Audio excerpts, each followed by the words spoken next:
আর রাজ্য সরকার থেকে যে ব্যবস্থাগুলো অ্যাডমিনিস্ট্রেটিভ ব্যবস্থাগুলো নিতে হয় সেগুলো রাজ্য সরকার কাল থেকে শুরু করে দেবে। কিছু কিছু কোভিড বিধি আছে আমাদের কাছে, কিন্তু এখন এয়ারপোর্টে 100% আমরা টেস্ট করব। আগে ছিল বাইরে থেকে লোক আসলে যদি ডাবল ডোজ নিয়েছে তার সার্টিফিকেট থাকলে এখানে তাকে ছেড়ে দেওয়া হতো। এবার আমরা আর ছাড়বো না। এয়ারপোর্টে যারাই আসবে 100% আমরা টেস্ট করার পরেই বেরোতে দেব। কারণ কি, ত্রিপুরাতে এখনো বড় মাত্রায় কোনো কিছু নেই, কিন্তু যেমন পশ্চিমবাংলা আমাদের পার্শ্ববর্তী রাজ্য আছে, সেখানে বড় মাত্রায় মানে এই ভ্যারিয়েন্টটা রয়েছে। তার জন্য আমরা এয়ারপোর্টে, রেলওয়ে স্টেশন এবং চুরাইবাড়ি বর্ডারে এবং আরও কিছু বিধিনিষেধ কালকের মধ্যে আমরা লাগু করব। আপনাদের মাধ্যমে আমি সমস্ত ত্রিপুরাবাসীকে অ্যাডভান্স সাবধানতা অবলম্বন করার জন্য বলবো। আমরা সেই বিধিনিষেধগুলি, নিয়মগুলি জানি, কিন্তু মাঝখান দিয়ে সেই ভ্যারিয়েন্টটা প্রভাব ছিল না। তার জন্য আমরা মাস্ক ছেড়ে দিয়েছিলাম, সোশ্যাল ডিস্টেন্সিং ছেড়ে দিয়েছিলাম, নাইট কারফিউ ছিল না, আর বিভিন্ন কোয়ারেন্টাইনের ব্যবস্থা এগুলো রাজ্য সরকার করতে চলছে। আমি আপনাদের মাধ্যমে সবার সহযোগিতা চাই। বাজার হাট ভিড়ের মধ্যে না যাওয়া। আমাদের রাষ্ট্রীয় সভাপতি আসছিলেন, সেটাও আমরা ক্যান্সেল করে দিয়েছি, যে এখন আর কোনো সমাগম ত্রিপুরাতে হবে না। আর বিধিনিষেধ মেনেই আমরা সেটা করব। আর সর্বোপরি আজকে আমার ভাগ্য যে আমি ওনার দর্শন পেয়েছি। আর সমস্ত রাম ঠাকুরের যত শিষ্য রয়েছে ত্রিপুরা রাজ্যে এবং ত্রিপুরার বাইরে, আমি সবাইকে শুভেচ্ছা জানাবো। সবাই ভালো থাকুন, সুস্থ থাকুন।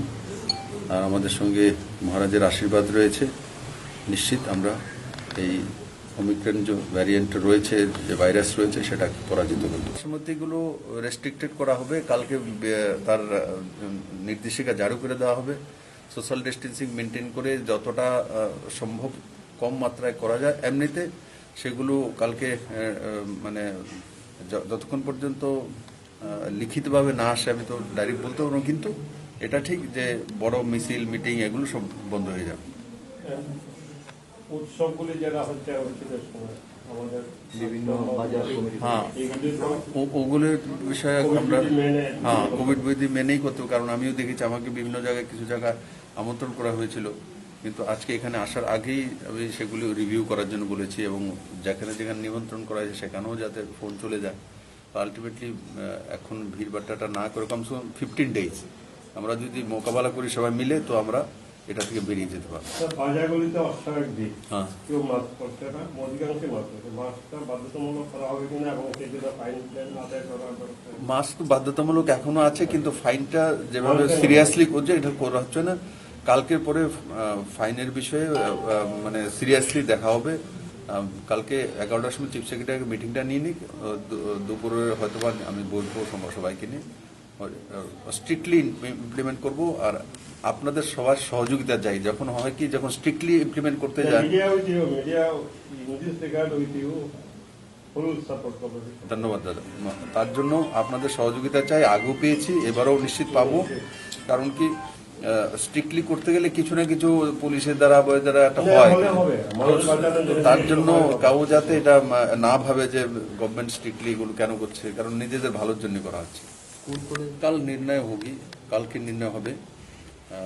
কালকে 11টায় হেলথের সঙ্গে চিফ সেক্রেটারি মিটিং করবেন, তারপরে আমার ক্যাবিনেটের সাথীদের সঙ্গে বসবো। মোটামুটি আপনাদেরকে আমি বলে দিলাম, আইডিয়া তো দিয়ে দিলাম এটা কি হতে পারে, কিন্তু নির্ণায়ক যেটা নির্ণয় হয় সেটা কাগজে কলমে হয়, সেটা যখন হবে আপনাদের কাছে পৌঁছে যাবে। এমনি কি মানে র্যান্ডম টেস্ট করার কোনো সিদ্ধান্ত রয়েছে বা? আমি বল, এখন এয়ারপোর্টে 100% করবো আমরা। এয়ারপোর্টে এতদিন 100% করা হতো না, শুধু মানে যাদের কাছে সার্টিফিকেট নেই তাদের করা হতো। এখন 100% আমরা টেস্ট করব। বিনা টেস্ট আমরা এয়ারপোর্টে কাউকে ছাড়বো না। কিন্তু চান্সটা শুধু এয়ারপোর্ট দিয়ে বেশি, কারণ বাইরের লোক আসে। ট্রেনে, লোকাল ট্রেনে আমাদের ত্রিপুরার লোক থাকে। আর আমরা প্রথম ঢেউ, দ্বিতীয় ঢেউ দেখেছি বাইরে থেকে। আপনার ইয়াদ করুন, বাইরে থেকে এসছে, তাদের মাধ্যমে এসছিল। ত্রিপুরাতে এমনিতে ওমিক্রনের এমন কোনো ভাইরাস দেখা যায়নি। বাইরে থেকে যারা আসে তাদের মাধ্যমে হচ্ছে। স্বাভাবিকভাবে তার মধ্যে আমরা নিয়ন্ত্রণ করবো। 600 জনের হবে। তো এমন করে সব জায়গাতে পার্সেন্টেজ বাড়বে, সব জায়গাতে। এবং বাজার হাট যেটা আমরা আগে করতাম, ভিড় ভাড়, ওখান থেকে স্যাম্পল নেব, দেখবো কি পার্সেন্টেজ আছে। আগের যে প্যাটার্নটা ছিল, আমরা আগে সাকসেসফুল প্যাটার্ন তৈরি করেছিলাম, সেই জায়গাতে আমরা যাব। আর এটার মধ্যে সাধারণত এটা খুব তাড়াতাড়ি স্প্রেড হচ্ছে, খুব তাড়াতাড়ি স্প্রেড হচ্ছে। রিকভারি হয় কিন্তু স্প্রেড খুব তাড়াতাড়ি হয়, তার জন্য সবাইকে সাবধানতা অবলম্বন